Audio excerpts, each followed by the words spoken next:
વાત કરીએ કચ્છના માધાપરની ભાજપ કાર્યાલયના ઉદ્ઘાટન પ્રસંગે વિરોધ કરતા માધાપર ક્ષત્રિય સમાજના ભાઈઓની અટકાયત કરવામાં આવી। તો આ અંતર્ગત ક્ષત્રિય સમાજના બહેનોનો પ્રચંડ આક્રોશ જોવા મળ્યો છે। વિરોધ યથાવત હાલ પણ રૂપાલા સામેનો જોવા મળ્યો છે। ત્યારે કચ્છના માધાપરમાં ભાજપના મધ્યસ્થ ચૂંટણી કાર્યાલય બાદ ક્ષત્રિય સમાજના લોકોનો વિરોધ યથાવત જોવા મળ્યો છે। પોલીસે અટકાયત કરી છે। ક્ષત્રિય સમાજ અંગે રૂપાલાએ કરેલા નિવેદન બાદ સર્જાયેલો વિવાદ એક મહિને પણ શાંત નથી પડી રહ્યો। ક્ષત્રિય સમાજે રૂપાલા સામે આંદોલન પાર્ટ 2 શરૂ કર્યું છે। ત્યારે આજે કચ્છના માધાપરમાં ભાજપ કાર્યાલયના ઉદ્ઘાટન પ્રસંગે ક્ષત્રિય સમાજના લોકો દ્વારા વિરોધ નોંધાવવામાં આવ્યો હતો। ભુજ વિધાનસભાના માધાપર નવાવાસ તથા માધાપર જુનાવાસ મધ્યે લોકસભા મધ્યસ્થ ચૂંટણી કાર્યાલયના ઉદ્ઘાટન સમારોહમાં ક્ષત્રિય સમાજ દ્વારા વિરોધ કરવામાં આવ્યો હતો। માધાપર ખાતેના ભાજપના કાર્યાલયના ઉદ્ઘાટન સમયે ક્ષત્રિય સમાજે રૂપાલાના નિવેદનને લઈને વિરોધ કર્યો હતો। આ અંતર્ગત એક બાજુ રાજકીય પક્ષો અને ઉમેદવારો લોકસભા ચૂંટણીને લઈને પ્રચાર પ્રસાર કરી રહ્યા છે, તો બીજી તરફ ક્ષત્રિય સમાજનો રોષ હાલ પણ ભભૂકી રહ્યો છે। ઠેર ઠેર રૂપાલાના નિવેદનને લઈને વિરોધ કરવામાં આવ્યો છે। આ સાથે ભાજપનો પણ વિરોધ કરવામાં આવી રહ્યો છે।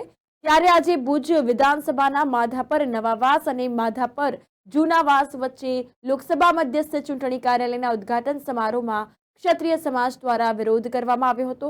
ક્ષત્રિય સમાજે વિરોધ કર્યો ત્યારે માધાપર ખાતેના ભાજપના કાર્યાલયના ઉદ્ઘાટન સમયે રૂપાલાના નિવેદનને લઈને વિરોધ કરવામાં આવ્યો હતો। તો ક્ષત્રિય સમાજના લોકોએ ભાજપ હાય હાયના નારા લગાવ્યા। કાર્યાલય ઉદ્ઘાટન વખતે વિરોધ થવાની શક્યતાના પગલે અગાઉથી જ ચુસ્ત પોલીસ બંદોબસ્ત ગોઠવી દેવામાં આવ્યો હતો। લોકોએ ભાજપના વિરોધી નારા લગાવ્યા હતા અને વિરોધ નોંધાવતા પોલીસે 16 લોકોની અટકાયત કરી છે। આ અંગે હાલ પણ વિરોધ યથાવત જોવા મળી રહ્યો છે। ક્ષત્રિય સમાજની મહિલાઓએ પણ કાર્યાલયના ઉદ્ઘાટન સમયે વિરોધ નોંધાવ્યો હતો અને અટકાયત કરેલ લોકોને પોલીસ વાનમાં લઈ જવામાં આવી રહ્યા હતા। ત્યારે પણ ક્ષત્રિય સમાજના લોકોએ પોલીસ વાનમાં પણ ભાજપનો વિરોધ નોંધાવ્યો છે। રાજ્યમાં હજુ પણ દરેક જગ્યાએ રૂપાલાના વિવાદાસ્પદ નિવેદનને લઈને ક્ષત્રિયોમાં નારાજગી જોવા મળી રહી છે। અસ્મિતા આંદોલન ચલાવવામાં આવી રહ્યું છે અને ભાજપ વિરોધી મતદાન કરવા માટે પણ ક્ષત્રિય સમાજ અપીલ કરી રહ્યો છે।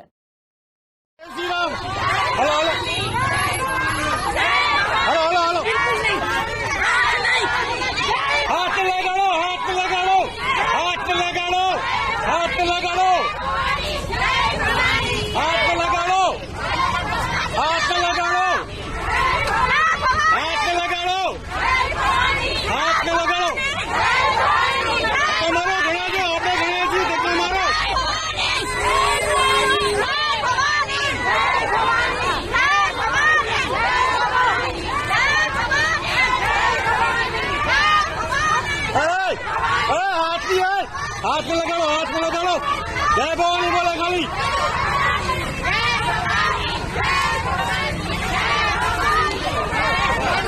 हाथ में लगाओ हाथ नहीं कोई हाथ में लगा लो। यहाँ उभा रहो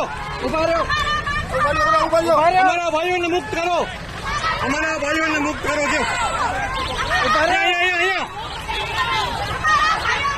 मुक्त करो हमारा भाइयों ने मुक्त करो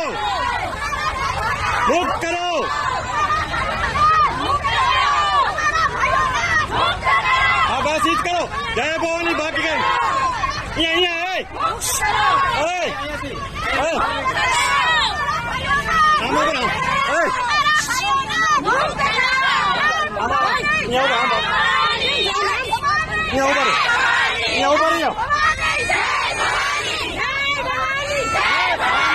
बस ध्यान रख भगवान नाम लो भगवान